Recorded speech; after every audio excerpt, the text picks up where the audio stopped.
میں کچھ دن پہلے ایک جگہ تعزیت اور ڈرتا ڈرتا گیا تعزیت کرنے. پرانے جاننے والے تھے, دوستوں کا رشتہ تھا, تو میں ایک ہی بیٹا تھا, تو وہ مجھے پتا چلا کہ ٹرین ایکسیڈنٹ میں انتقال کر گیا. تو میں ڈرتے ڈرتے گیا کیونکہ معاملہ مشکوک تھا.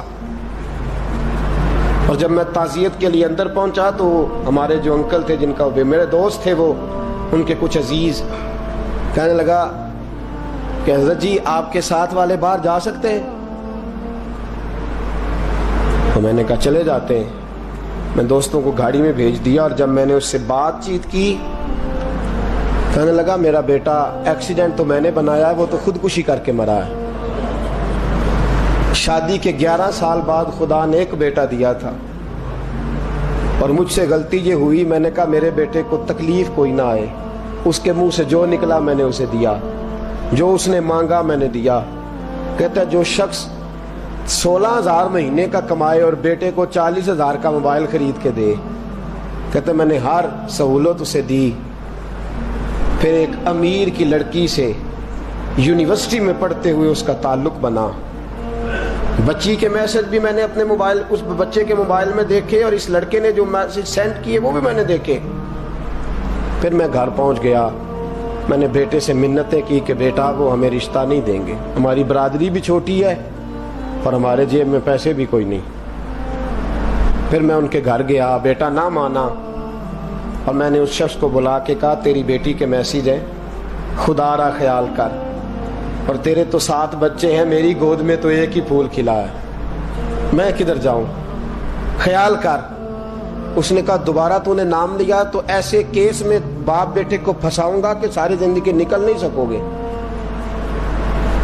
نے کہا میں نے بیٹے سے کہا کہ بیٹا میں نے پگڑی تک رکھی ہے پر مجھے رشتہ نہیں ملا, تو باز آ جا. کہنے لگا 3 راتیں میرا بیٹا سویا نہیں, اور مجھے کہنے لگا حضرت جی وہ 4تھی رات سویا ہے تو دوبارہ اٹھا نہیں.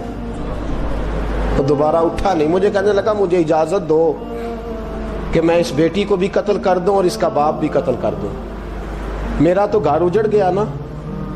وہ کہنے لگا میں کبھی کبھی دوستوں کے پاس جا کے رات گزار لیتا ہوں اور میں اپنے دل کو سکون دے لیتا ہوں, لیکن اس کی ماں اس کے جوتے سینے سے لگائے پھرتی ہے, اس کی اماں اس کے پرانے کپڑے لے کے سینے سے لگائے پھرتی ہے. کہنے لگا حضرت جی کوئی کوشش کرو, کوئی دعا کرو کہ اللہ مہربانیاں کرے. میں کہہ تو نہیں سکا ان سے, لیکن میرے دل میں خیال آیا کہ کس نے کہا تھا کہ بچہ یونیورسٹی میں کو ایجوکیشن میں داخل کراؤ, کس نے کہا تھا کہ اس کے ہاتھ میں آگ کا انگارہ دو. میرے دوست, آپ تیز آنچ تیز آگ جلا کے اس کے قریب مکھن رکھو, اور پھر مکھن سے کہو کہ ڈلنا نہ, پھر مکھن سے کہو کہ پگھلنا نہ. بھئی تیز آگ قریب جلا دی اور تو کہتا ہے پگھلنا, یہ کیسا ممکن ہے؟ ہو سکتا ہے؟ بولیے نا, ہو سکتا ہے؟ لڑکا اور لڑکی کٹھے کالج میں پڑھیں, ایک کمرے میں رہیں, ایک چھت کے نیچے رہیں, ایک دوسرے کو دیکھیں, نام جانیں, فون نمبر پاس ہو, اور پھر کہنا کہ تم عشق کا چکر نہ لڑانا, کیسے ممکن ہے؟ اور بڑے سیانے بندے کہتے ہیں حضرت صاحب اعتماد ہونا چاہیے اولاد پہ.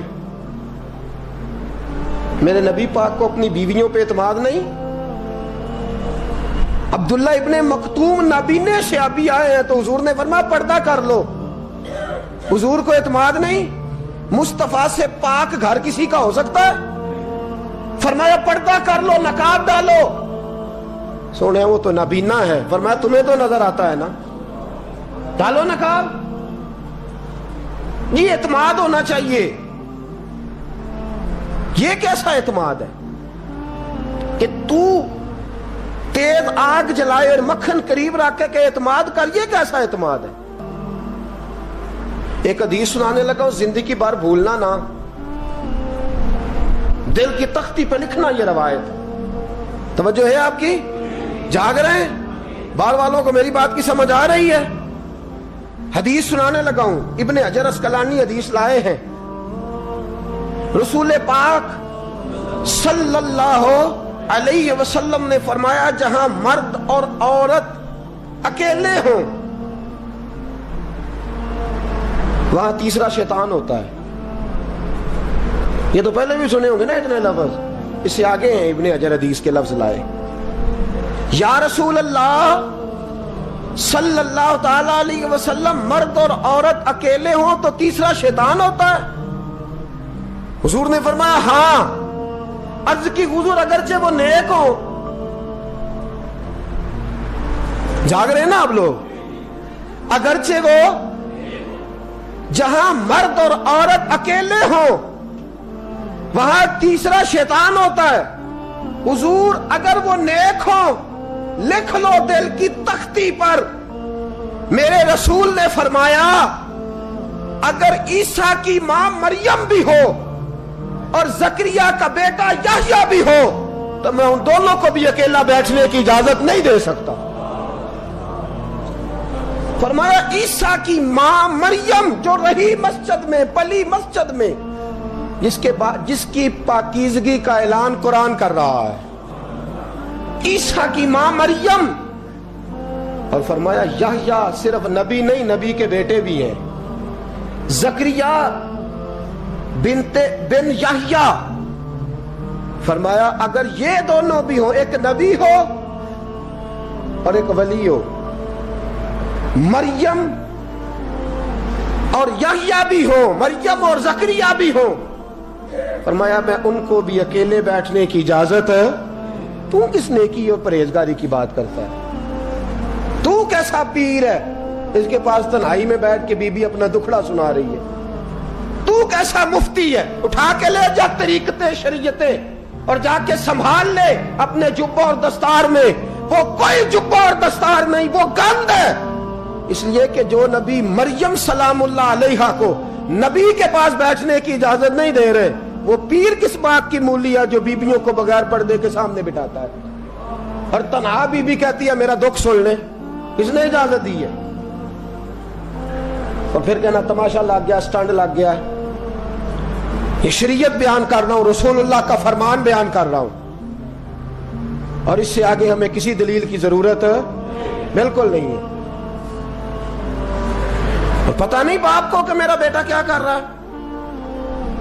اندھی ہے وہ ماں جس کی بیٹی سارا دن نیٹ پہ بیٹھی رہتی ہے، اس کو خبر نہیں کیا ہو رہا.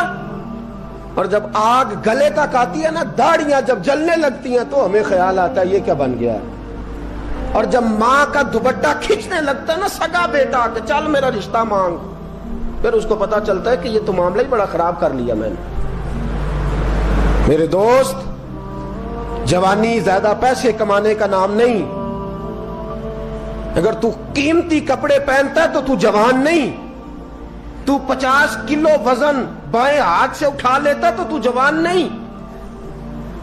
اگر تو ڈگریوں کا ڈھیر لگایا ہے اور تیرا دراز اور الماری بھر گئے ہیں تو تو جوان نہیں.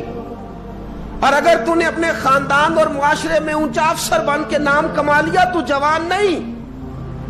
جوان اس کو کہتے ہیں جس کی جوانی پاکیزہ ہوتی ہے. جوان اس کو کہتے ہیں جس کی نظر جھکی ہوئی ہوتی ہے. جوان اس کو کہتے ہیں جو حیا کا پتلا ہو. جوان اس کو کہتے ہیں جو شرم کا پیکر ہو. جوان اس کو کہتے ہیں جس کی نظر سے معاشرے کی بہو بیٹیاں بچی ہو. جوان وہ ہوتا ہے، جوان بھی ہو پاکیزہ بھی ہو، جوان وہ ہوتا ہے کہ میرے رسول پاک نے فرمایا صبح قیامت اللہ عرش کے سیدھے جانب جوان کھڑا کرے گا. 30 سال کا جوان، چڑھتی جوانی، خوبصورت آنکھیں، روشن چہرہ، اس کا وجود طاقت والا. نبی آگے بڑھ کے پوچھیں گے یا اللہ یہ کون ہے جو تیرے دائیں جانب کھڑا ہے؟ اللہ فرمائے گا یہ وہ جوان ہے کہ خوبصورت عورت نے اسے کہا تھا میرے ساتھ منہ کالا کر لے، پر اس نے نظر جھکا کے کہا تھا انی اخاف اللہ. نا بھائی میں تو اپنے اللہ سے ڈرتا ہوں. فرمایا یہ پاک جوانی والا ہے، یہ حاجی نہیں، نمازی نہیں، یہ ولی نہیں، یہ صوفی نہیں، یہ وہ نہیں جو غوث زماں ہو، قطب دورہ ہو، پیر طریقت نہیں، مفتی وقت نہیں. یہ خالی جوان ہے پر پاک جوانی لے کے آیا ہے. یہ خالی جوان ہے پر پاکیزہ جوانی لے کے آیا. یہ خالی جوان ہے پر اس کی نظروں میں حیا بڑی ہے. یہ پاک، یہ کیا تماشا لگ گیا عشق کا چکر. اور آج جتنی مصیبتیں کھڑی ہوئی ہیں اس عشق مجازی کے روگ نے کھڑی کر دی ہیں. ہر جوان. ہمارا ایک بچہ تھوڑے دن پہلے اس علاقے کا محمد طیب نام کا شہید ہو گیا. وہ ایک کونے میں رہنے والا, ایک محلے میں ایک چھوٹے سے کونے میں رہنے والا بچہ تھا نا. میرے ساتھ دوست موجود ہیں. صبح سے لے کر ساری رات میں افسوس کرتا رہا, میں جنازے میں کیوں نہیں گیا, میں جنازے میں کیوں نہیں گیا.